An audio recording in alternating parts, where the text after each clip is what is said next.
Hi everyone, আসসালামু আলাইকুম। শাহনাজ কিচেনে সবাইকে স্বাগতম জানাচ্ছি নতুন আরও একটি ভিডিও দেখার জন্য।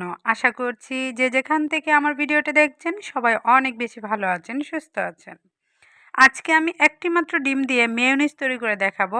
একবারে বাজারের মতো পারফেক্ট হবে এবং খেতেও সুস্বাদু হবে। বাজার থেকে মেয়োনিজ কিনতে গেলে অনেক চড়া দামে কিনতে হয়। মাত্র অল্প সময়ে অল্প টাকা খরচ করলেই কিন্তু বাসায় পারফেক্ট মেয়োনিজ তৈরি করে নেওয়া যায় এবং সংরক্ষণ করে রেখে খেতেও পারবেন অনেক দিন পর্যন্ত। নর্মাল ফ্রিজে আপনি 10 থেকে 15 দিন অনায়াসে রেখে খেতে পারবেন, ডিপ ফ্রিজে রেখে খেতে পারবেন।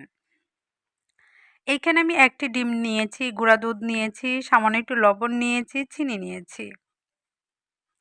আর চা কাপের 1 কাপ আমি তেল নিয়েছি। তেল পুরোটা লাগবে না, 4 ভাগের 3 ভাগ আমার লাগবে। তেলটাকে দাপে দাপে দিতে হবে। একবারে কখনোই তেল দিয়ে মেয়োনিজ তৈরি করবেন না, এতে পারফেক্ট হবে না। প্রথমে আমি ব্লেন্ডার জাগে ডিমটাকে ভেঙে নিচ্ছি। তারপর একে একে গুঁড়া দুধ, চিনি, লবণ দিয়ে নিব আর তেল দিব অল্প পরিমাণ প্রথম। তারপর যখন আমি ব্লেন্ড করব দাপে দাপে তেলটাকে 3 বারে দিব। আর অল্প অবশিষ্ট থাকবে, যেমন 1 কাপে 4 ভাগে 3 ভাগ আমার লাগবে একটি ডিমের জন্য। যত বেশি তেল দিবেন তত মেয়োনিজটা অনেক বেশি ঘন হয়ে যাবে।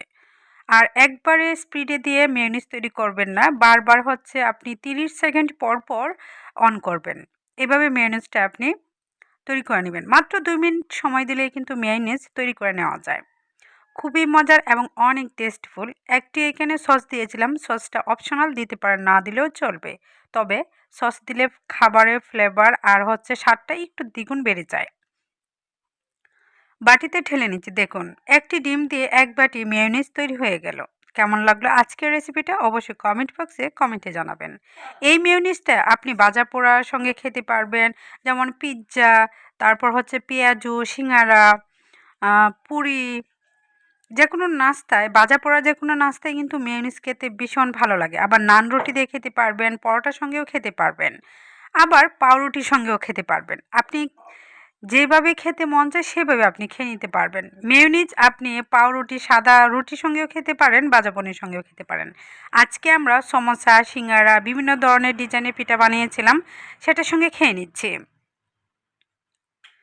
একটি ডিম দিয়ে যদি পারফেক্ট মেয়োনিজ বাসায় তৈরি করা যায়, তাহলে কেন চড়া দামে বাজার থেকে কিনবো, তাই না? যারা কখনো মেয়োনিজ বাসায় তৈরি করেন নাই, অবশ্যই বাসায় একবার হলো আমার রেসিপিটা ফলো করে তৈরি করে দেখবেন। খুবই মজার এবং সুস্বাদু এই মেয়োনিজ একবার তৈরি করলে বারবার খেতে মন চাইবে। একদিনেই কিন্তু একবেলাতে আমরা এটা খেয়ে নিয়েছিলাম। দারুণ দারুণ টেস্টফুল হয়েছিল এই মেয়োনিজ। মেয়োনিজে গুঁড়া দুধ দিলে কিন্তু অনেক বেশি ভালো হয়। গুঁড়া দুধের পরিমাণ আপনি কম বেশি করে দিতে পারবেন। আমার বাচ্চারা তো এই মেয়োনিজটা ভীষণ পছন্দ করে। মাঝে মাঝে আমি যখনই ভাজাপোড়া করে থাকি, মাঝে মাঝেই কিন্তু এই মেয়োনিজটা তৈরি করে থাকি। নরমাল ফ্রিজে রাখলে আপনি 7 থেকে 15 দিন পর্যন্তই খুব ভালোভাবে রেখে খেতে পারবেন। আর ডিপ ফ্রিজে না রাখাই ভালো। ডিপ ফ্রিজে রাখলে অনেক শক্ত হয়ে যাবে। তারপর এটা বাহিরে অনেকক্ষণ রাখতে হবে।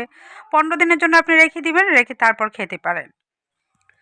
আশা করছি অনেকের কাছে আজকের এই মেয়োনিজ রেসিপিটা অনেক বেশি ভালো লাগবে এবং অনেক উপকারে আসবে। তাই ভিডিওতে অবশ্যই ভালো একটি কমেন্ট করবেন, লাইক দিয়ে চ্যানেলের সাথে থাকবেন। সাবস্ক্রাইব করার পর অল বাটনে ক্লিক করে রাখবেন, তাহলে ভিডিও ছাড়ার সাথে সাথে ভিডিওর নোটিফিকেশন আপনার মোবাইলে সবার আগে চলে যাবে। যখন ইচ্ছা তখনই আপনি আমার ভিডিওটা দেখে নিতে পারবেন।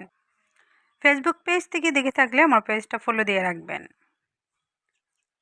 আজকের মতো আমি এখানেই বিদায় নিয়ে নিচ্ছি। নতুন কোনো ভিডিওতে আবারও দেখা হবে। সবাই সুস্থ থাকবেন, ভালো থাকবেন। সবাই সবার জন্য দোয়া করবেন। আল্লাহ হাফেজ।